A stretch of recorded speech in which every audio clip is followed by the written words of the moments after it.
One thing I know a lot of people like to do with survival games and even scrap mechanics specifically is show off their builds, because I know people are interested to see what people have built and maybe they can take inspiration from it and do their own thing. So I wanted to show off the builds in the world that I have the most time in the game. Scrap Mechanic is the game that I have the most time played of any game on Steam. And this particular world, we are on day 1101. So over 1100 days on here. I think it was something like 420 hours or something like that, 424, something like that. So let's just jump in here. I'm going to show you a couple of the bases I have here and then kind of just talk about all the time that I put in this world, because this is a world that we created, I think, back the day the game or survival actually released. So first up is we have the little walkway over to here. So originally, like most people, we built our base. When I say we, I played this with a couple of our friends. We originally built a base near the mechanic station. I think that's where most people build their bases. And ultimately, we ended up moving over to here because there was just more space. And I'll talk a little bit more about what used to be over there. So there is a lot of stuff that's changed. So this walkway here took quite a bit of wood to build. Inside of here, we're going to have a garage with a bunch of different cars. We'll start over here with a small one. So this is the one that I kind of use for, we kind of use for drilling. Also, you can just put a saw in here for cutting down trees. Here's the one that basically processes everything. So you kind of run over it with this and then, or destroy the trees and the rocks with this, and then run over it with this bad boy here. What it does is the little collectors here, resource collectors here, as you drive over, it'll just suck them up. It'll automatically process the wood or stone or concrete, whatever it is that's being sucked into it, dump it in these chests, and you'll just get tons and tons of resources really quickly. That's how we ended up making builds like this and the others I'm going to show you a little bit later on. Over here, this is going to be a vehicle, which I will talk about a little bit later on, but essentially what this thing is, this is for farming farm bots. So I'll show you how it works. I'll just show you a clip later on when I go past a specific farm bot, because that was the first video that I actually made for Scrap Mechanic that did like super well. It's the one that ScrapMan ended up shouting me out about like years and years ago. So I thought that was always a good memory there. Here we just have a couple of other vehicles. Either ones we just go out scouting around and getting stuff. You'll notice one thing here is that all these vehicles are also welded to poles. The reason for that is to reduce lag and any type of performance issues, because if you have a lot of vehicles just sitting on the ground or a lot of things that have moving parts, if we just go over here and look at all the different moving parts here, these things, it'll just start causing performance issues. So that's why we always make sure we just weld everything up here. So inside here, we got a little elevator that's going to take us upstairs into our little base here. And this is kind of like an all-in-one base. So back here in the corner, we just got some chests here with a bunch of seeds. These are just leftover seeds. I'm going to take you to the farm a little bit later on. These two chests are completely full with the warehouse keys. So I think there were 63 in total here. And that was, most of them were farmed using this bad boy down here, which is just to get the warehouse keys. So I think this world, we've cleared most, if not all, the warehouses on it. But I know where most of the spawns were for the different farm bots. So we just would go around and just farm them just for the keys. Honestly, I did a bunch of testing with these keys at one point. Actually, as of right now, this is supposed to change at some point in the future, because I think they're going to be replacing these, and you're going to have to get new warehouse keys. These things are indestructible. No bot in the game can break them. So basically, if you put them around your farm, you can just run max level raids, and nothing should happen as long as they're protecting everything. Here's our little kitchen area here. So we got a ton of revival baguettes. Got some ingredients over here from the farm, which I'll show you in just a second here. Bunch of ammo in there as well. And then in here, we got almost 2 full crates or 2 full chests of sandwiches. So basically enough sandwiches that I'm never going to run out of food, and we'll just eat here just to fill ourselves up. These areas up here were supposed to be kind of like bedroom areas, even though you don't sleep in the game. Never really got around to finishing those. Down here, we head around to this little deck area. Little speedboat here. I did a video on this, I think, a while ago. This thing is actually pretty decent. The thrusters do use a bunch of fuel, so fuel's not an issue, though, as I'll mention again later on. So I use this basically for just scouting around to different islands, and you can just get around the map pretty easily. Honestly, I just made that more for just to show off than to actually really use it that much. Over here is going to be the crafting area. So over to the left, got the what is this? The dress spot here, which I think at this point on this map I've unlocked, or this world I've unlocked every single cosmetic in the game. Don't have a ton of cotton here. I think the cotton's somewhere else, but I think I've unlocked every single cosmetic. Maybe not all the legendaries, but definitely all the greens and the purples, but there might be a couple legendaries I haven't unlocked. I'm not going to go through all these. Each one of these chests has different resources in it that we color-coded, and they all hook up to the top there, which is where the craft bots are going to be. We got the water collector down here, so basically just turn this on. Just starts filling up with water in case we ever need water. Heading up here is going to be the crafting area. So we got 2 craft bots up here. Again, linked chests. There's a bunch of blocks and stuff in here. And this is just, you can just craft pretty much whatever you want here. So definitely useful. And yeah. Then we got a chest here with some other random stuff inside of it. We got a bunch of saw blades. A lot of this was for, and I'm going to talk about this in just a second, did a lot of testing on base raids, specifically in this world, and I'm just going to head over here to show kind of what where I used to do the base raids. They're not here, and you actually notice here there's some random blocks missing here. That's from tape bots attacking. This was a long time ago when we did this. This was probably right like a couple months after we played on this world, so back in like 2020, 2021, something like that. Did all kinds of testing here on how the mechanics of the raids work, what kind of different traps we could do, and they were actually inspiration for a lot of the traps that I have on some of the other worlds that I have. So this is all that's really left of it right now, and this is just like a little plot here where I was testing something. I think the last thing I tested was these air conditionings, and you can get these off the little fruit stand or produce stand things that are scattered around the map randomly. These things actually have pretty high durability, and they cover a large area, so it's a pretty cheap way of defending your base early on before you get decent blocks. But this area, the reason this was chosen was because it's a peninsula, and what it would do was it would force the enemies to spawn predominantly out here. The only downside of this was they would sometimes, especially with the larger raids, they would spawn up on top of the hill there, or up on top of this little plateau there, and a lot of them wouldn't come down, so we had to keep messing with it. I ended up just basically get rid of it because it was just causing the raids weren't working like I really wanted them to at a certain point. Also, one downside to the peninsula is sometimes they do spawn in the water and come over, but this used to be a pretty cool area here that had all kinds of traps. We had launch pad traps, we had smash traps, we had traps with tons of turrets, which I'll show off in a second because most of those are at my farm, the big farm that I built on here. So that's kind of a general overview of this area here. Like I said, this is where we did a lot of testing and had just crazy base raids. I think we did up to level 10 base raids multiple nights in a row just to see how they would work. But what I want to do now is I'm going to drive over to the farm that I shared in the video. This was way back when I was playing this game a ton. It's got something like 6,300 and I think it's 92 plots or something like that. It's definitely the biggest farm that I've seen. I'm not sure if anybody's topped it at this point. We're going to head over there and I'm going to show you kind of how we farmed a lot of the resources that we have here, because I did one planting on this farm, and that was the only. I just did it one time because it was so much work, just planting everything and then just picking it all. All right, so we're coming up on the farm here. I did build it pretty far away from the original base. There might be some little hitching here because it is pretty large, and when it loads in, it eats up memory even on my new PC. Built it pretty far away from the original base, not super far. I think it's like 2,000 or 3,000 meters away, something like that. And you'll notice here, the reason I did that was because it's, honestly, it was because it's a huge flat area, but mainly because it's so big that the one thing this game has issues with is just handling huge builds that are close to one another. So having this close to the main base would have been a little bit problematic. So anyway, what this is this is a fully functioning farm. And I think, like I said, it has 6,300 and some odd number of plots. If I turn the foliage down, so I turned the foliage back up because I do have a newer PC now. But having the foliage turned down, these plants and stuff like this weren't here, so it'll be wide open. But what it does is I cannot do auto planting because doing the planting and the picking doing planting, picking, and all the watering and stuff at the same time on a farm this big, just not feasible. But inside of here, we got just a bunch of seeds and stuff like that. I'm not going to look at all the chests. We got a bunch of seeds. There's some more sandwiches in here. A lot of each of the crops. And with a lot of the crops we've had have turned in, you'll see a lot of dirt here because I blew a ton of carrots to be able to buy a bunch of topsoil. And the way this thing works is, I'll just start it up so we can turn the light on here. This thing basically goes all the way down. It's connected to these water pumps here underneath this little grate here. The other side has its own watering system. It goes all the way down, waters the crops, and then I press a button and it slides them over one and comes all the way back and waters all the crops. So it does have fully auto watering. I've done like 100 plot farms with the auto watering and auto picking and the auto planting, but even that one had some issues because of having so many different things going on in such a little area. But this one's just watering, so I guess I'll just show it off real quick. So if we turn the watering on, does it go? That's just turning the water on, so it should be filled up now. We go over here and press these switches, I believe.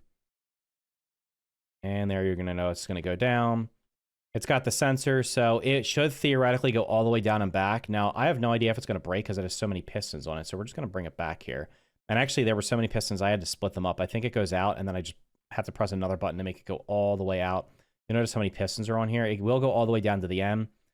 We got a bunch of more ammo over here, and then this side is equally as large, and now it is already getting dark. So this side, I took the fencing off here. This was finished at one point. I guess I used it for something else, but this side, this is fully watered as well. Doing one planting on here.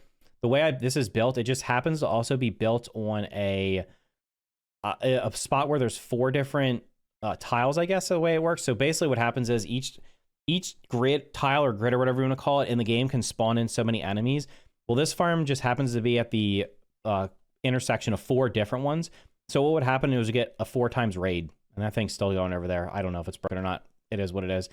But that what ended up happening was we just get attacked on each side. Now, the reason the only defenses here are the concrete blocks like this, or the metal blocks. I think these might be concrete 2, or concrete 3. The reason these are here is because when I built this, the bots could not break these blocks. So the hay bots could not. The farm bots definitely probably could still break them, but the hay bots could not break these blocks. Now they can have a chance of breaking them, so I would have to put defenses around here. That's why I'm not using it anymore. But inside here, we have a kind of another crafting area. So all these chests, again, I'm not going to go through all of them, but I think there's like a bunch of, one of these has a bunch of turrets in it, which I kind of wanted to show off here.